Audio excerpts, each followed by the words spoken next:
Have you ever faced a moment in your life where doubt and fear whispered so loudly in your ear it almost stopped you in your tracks? If so, how did you overcome those soul-sucking whispers?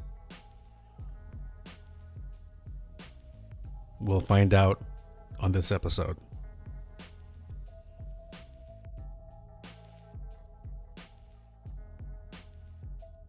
It whispers, whispering, you can't do it. You aren't good enough. You don't deserve better. Do it tomorrow. Do it next week. You aren't ready yet.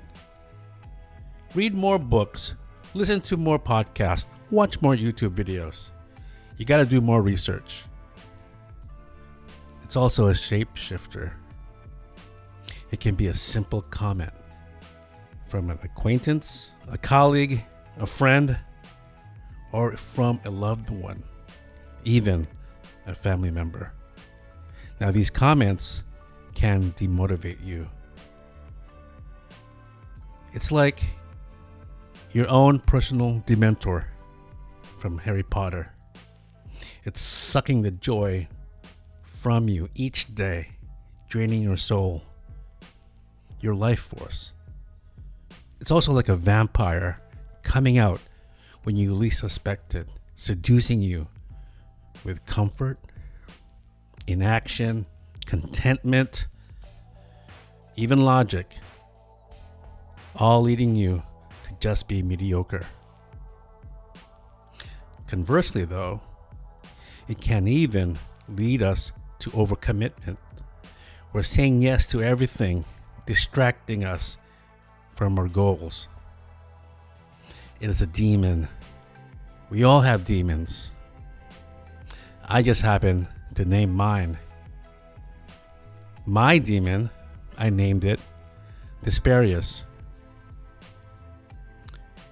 You can tell that the root word is from despair.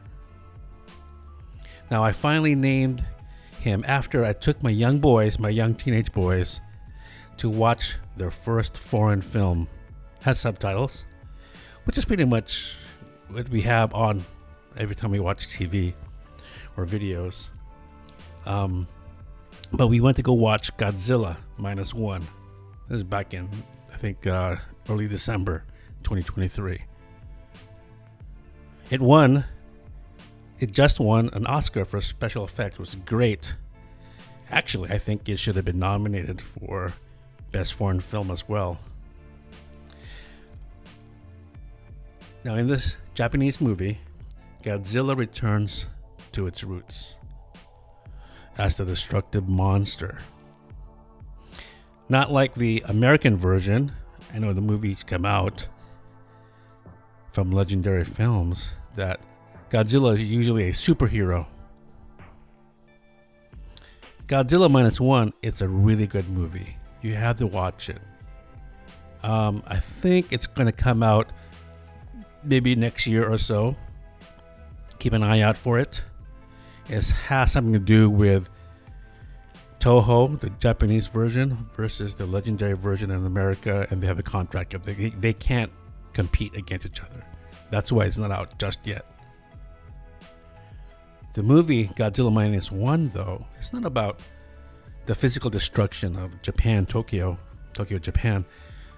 It goes deeper than that. It's about the experiences of failure, regret, hesitation, being a coward, the hopelessness, the resentment, and how the characters rise up from that. How persistence, forgiveness, and community is so important to rebuild, not just your environment, but for ourselves. Now, it's also very timely that this is the year of the dragon. Demon, dragon, Desparius. This is the year of the dragon. And I know that dragons have been around in human history over the past thousands of years. The European version of the dragon is usually the dragon of the gatekeeper, where the hero has to battle the dragon, like in the Lord of the Rings, Smaug, if I'm pronouncing that correctly, where the hobbits or the hero, they would have to battle the dragon. And I think in King Arthur lore or something like that, it's all about fighting the dragon. In the Asian cultures, usually the dragon brings good fortune and success. My dragon, Desparius, it's more of the definite, monstrous, greedy gatekeeper, preventing me from reaching my goals, my treasure, my success. And I battle it every day. Desparius, you see, symbolizes the challenges that I face, my doubts, my fear. Always whispering in my my ear, "You can't. Don't do it. Just pop in Netflix. Go ahead and just binge watch. You don't need to do that. I'm comfortable. Don't do that. You don't need to. It's too hard." This happens in my personal life, but also in my professional life. Also, it bleeds into it. Like, hey, I think I'm comfortable here. I'm going to do this, do that. I'm tired. I've done that before. So you see, it does bring a lot of challenges and lots of feelings of despair, imposter syndrome.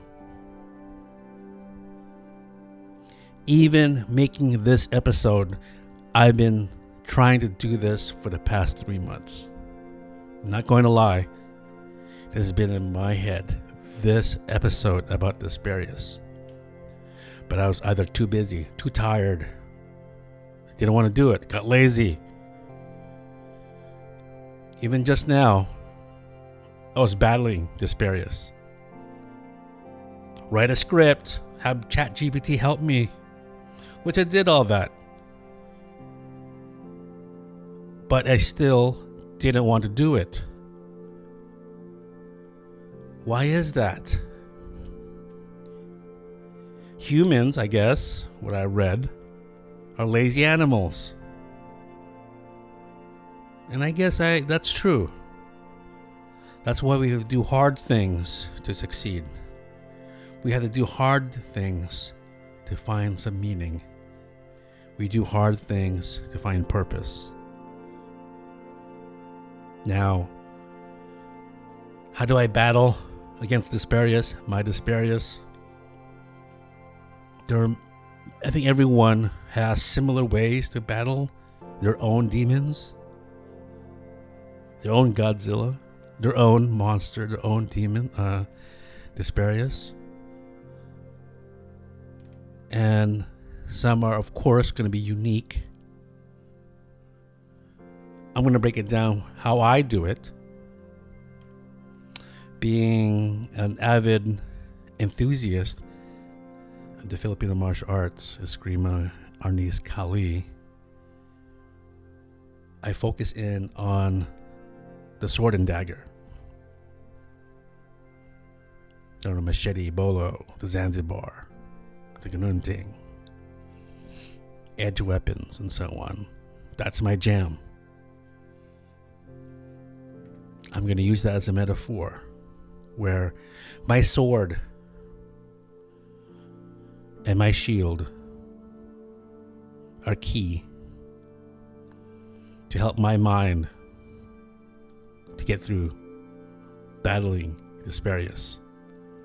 Now, you have to think about your support system. It's those people that you love and care about. Your family, your friends. Sure, of course, they're all human too. So they will say things, they may bring you down, may nudge you into stagnation. But a lot of them also mean well, they do love you. Sometimes they go at it differently. So you have to pick moments, pick parts of them that will help support you. This includes colleagues, people you work with. This year, like I mentioned, much better. I'm so lucky to have a great team that supports me. And that's important. I figured out that it's more important than a bigger paycheck. Having a good team, having good people that actually want you to succeed and supports you. That's so important. They can be all your family, all your friends, and your good colleagues. They aren't just cheerleaders. They can be your strategic partners, your fellowship, if you will, your mentor, your mentors in battling your own Desparius. The other part, besides the support system, is critical thinking, using my intellect. Yes, being a teacher for the past 22, 23 years now, I've always encouraged my students to use critical thinking. Let them think. Let them pose questions to them. Let them marinate on it. Let them play with ideas. Let them build upon their ideas. Have them consider the other sides.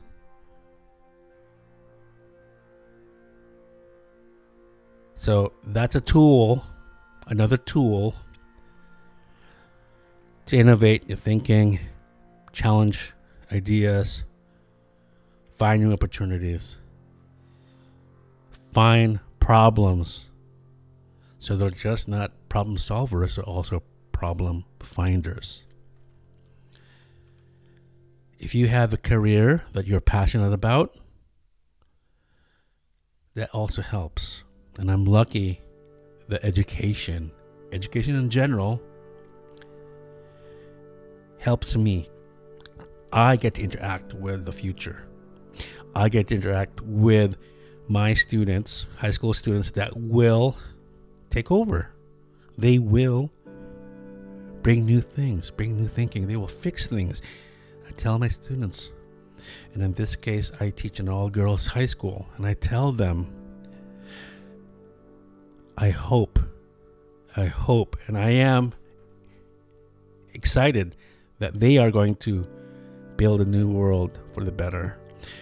I hope they will fix the problems that we created, make it better. So I'm going to give them the best that I have beyond not just the curriculum, but hopefully as a person also that I can make a connection with. So I really am excited for them. Another tool set or another tool in my toolbox is using or leveraging my sense of curiosity. That's part of my critical thinking, but also having a light heart, being lighthearted in things, using humor. Sometimes they're sarcastic, I know, but they are not mean. They're essential. Those are just essentials, not just soft skills, but how, like playing, having a sense of humor, being creative, being curious, having empathy, of course, but being able to communicate. These are so-called soft skills, but they're not soft skills. These are essential skills, especially in today's AI world. We need that to build more resilience and being adaptable to new things. Another thing is to come in different situations with a beginner's mind. The past 7 years or so now, when we moved up here to the Sacramento area, I had to learn to humble myself. Yes, I had a lot of expertise, whatever that means, or let's just say a lot of experience in teaching, the makerspace world, some design thinking, innovative learning, innovative teaching, ed tech. That is my so-called expertise. I came in pretty, I'll just use the word arrogant, that, hey, I have this, I can do this, you guys aren't doing this. But I had to humble myself quickly because I knew they didn't care. I wasn't the hero anymore. So I had to come in with a beginner's mind. Things were changing fast. Things were done differently. I'm not going to change their culture or any other things happening in their schools. They have their own culture, their own problems, their own goals. So I had to come in with a beginner's mind.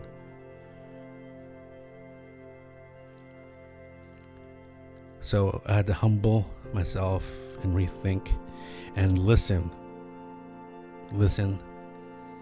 to the people and what their needs are, their challenges are. Because in my journey now, I guess I'm not the hero. I am becoming a mentor. So I encourage people to share their stories and learn from each other.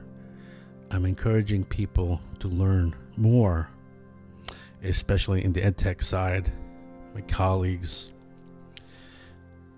I invite you. You've been listening to this episode and my show, and I really thank you. I'm very appreciative that you have been following my journey. Find and identify your demon, your dragon, your Godzilla, your Desparius. You can name your monster Desparius if you want, that's fine, or you can name it your own. But just know that Desparius can be beaten. You can beat Desparius. But just know this, Desparius always comes back. It comes back in many different ways. So be mindful of your successes and keep learning. It's a daily struggle. It is. And you're going to lose some, but you're going to win a lot also. So keep going, keep pushing, keep fighting forward, and things will turn out amazing for you. Make it a beautiful struggle where you get to fight and live and love another day. I want to know what your story is like. Tell me. I want to know how you've done it, how you battled your own demons. All right, folks. Thank you for joining me. I really appreciate it. I will see you on the other side. Peace.